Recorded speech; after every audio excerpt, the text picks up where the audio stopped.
Kalau dulu ada sistem ya, penasehat spiritual raja, kemudian menyarankan untuk menyepi. Tujuannya untuk membuka diri dia, menerima petunjuk-petunjuk secara kegaiban atau ilham-ilham. Seperti Prabowo Gibran itu kalau masalah untuk meditasinya itu tetap dijalani. Seperti Prabowo tetap menjalani itu, jelas itu. Ya supaya nanti hajatannya itu supaya lancar, supaya aman, nggak keganggu luar. Kalaupun Pak Prabowo ini nanti menyepi, mengambil beberapa hari khusus untuk perenungan, paling adalah bagaimana mengatur strategi untuk koalisi.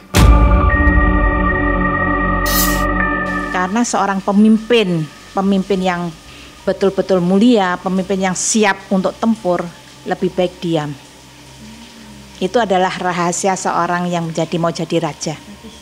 Siasatnya.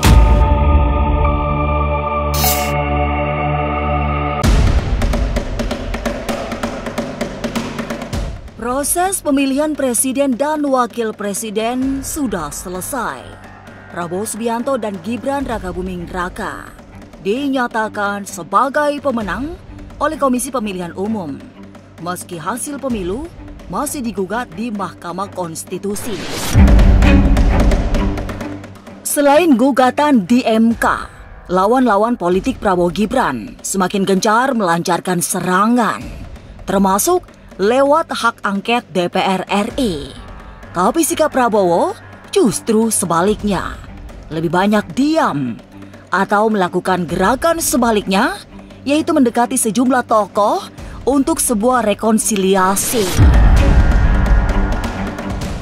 Lantas benarkah sikap Prabowo yang diam adalah semacam lelaku sebelum penobatannya sebagai presiden?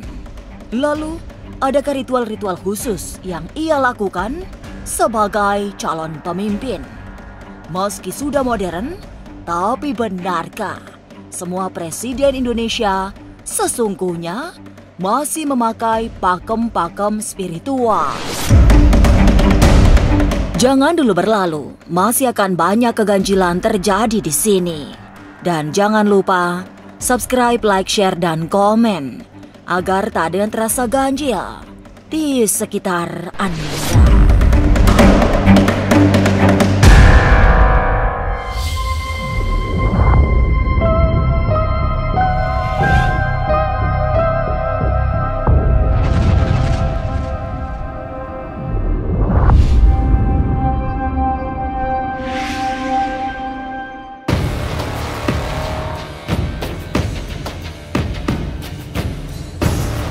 Jadi seorang pemimpin memang bukan sekedar kompetisi yang berisi kalah dan menang.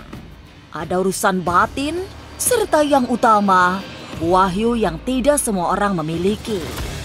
Pemimpin yang sudah kewahyon nyaris tak tergoyahkan meskipun digoyang kiri kanan. Bahkan hingga gugatan di Mahkamah Konstitusi. Kondisi itulah yang membuat Prabowo cenderung lebih banyak diam dan menunjukkan reaksi berlebihan meski mendapatkan goncangan kiri kanan. Tapi ingat, walaupun dijatuhkan apapun bagaimanapun juga, tapi kalau sudah mendapatkan wahyu, nah itu tidak akan bisa lepas, tidak bisa akan rontok, tidak akan, walaupun akan dirontokkan. Kalau dia belum bertindak apapun, terlihat diam. Nah, ini sebenarnya bahasa isyarat yang saya sampaikan tadi. Beliau itu seperti menunggu pencerahan, mohon petunjuk kepada Yang Maha Kuasa supaya jangan salah mengambil sikap dan melangkah. Di pemerintahan beliau ini banyak akan terjadi keajaiban-keajaiban yang di luar nalar kita. Sejak masa lampau, banyak ritual-ritual spiritual yang harus dijalani seorang pemimpin. Di zaman kerajaan-kerajaan Nusantara, seorang pemimpin umumnya dibimbing serta dikelilingi oleh banyak penasihat spiritual yang akan menempanya menjadi sosok kuat secara lahir dan batin. Sejumlah upacara sakral juga dilakukan pada momentum-momentum tertentu sebagai upaya bersesuci dari segala kotoran duniawi. Ya, ada semacam upacara yang sifatnya itu lebih kepada pembersihan diri. Tapi biasanya dimulai dengan ada satu komunitas ya, khususnya spiritual. Nah, kemudian ada air suci, kemudian ada kemenyan yang dibakar dan melantunkan mantra-mantra yang khusus sehingga membebaskan diri si pemimpin itu dari hambatan-hambatan. Berhubung juga kan dari zaman dulu situasi persaingan juga ada, bahkan lebih parah kalau dulu itu hukum rimba kan, siapa kuat dia menang. Tradisi spiritual yang juga sangat kuat di masa lampau adalah manyepi, menjalani semacam pingitan di tempat-tempat keramat, terutama pusara para leluhur. Tujuannya bukan hanya sebagai lelaku batin, tapi memperkuat sikap dan ketangguhannya sebagai calon pemimpin. Ada juga yang ingin mendapatkan petunjuk langit dalam menjalankan roda pemerintahan selama kepemimpinaannya. Oh, dulu ada sistem ya, penasehat spiritual raja, kemudian menyarankan untuk menyepi, lebih tepatnya mungkin bukan dipingit, tapi memang kesadaran dari raja itu untuk melakukan ritual khusus tersebut.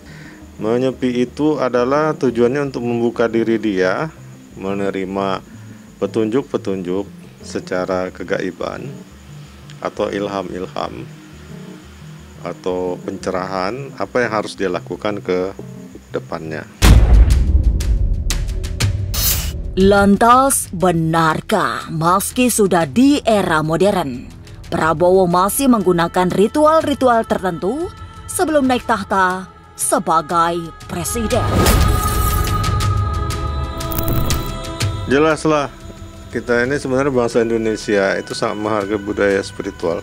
Mungkin kalau secara budaya adalah sedikit banyaknya ya.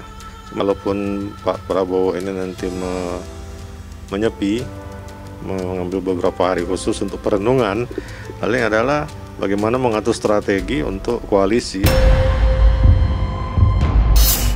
Kemenangan Prabowo Gibran memang masih dipersoalkan di Mahkamah Konstitusi. Tapi kemenangannya dalam pemilu diyakini tak akan tergoyahkan. Lantas, benarkah weton siapa saja tokoh-tokoh yang cocok bekerja sama dengan Prabowo dalam kabinet? Menjadi presiden sekalipun di era modern dengan sistem demokratis ternyata masih mengenal tradisi-tradisi spiritual yang sakral. Ada sejumlah lelaku yang dijalani sebelum seseorang dinobatkan menjadi pemimpin. Mungkinkah Prabowo Subianto yang menjadi pemenang pemilu 2024 juga melakukannya?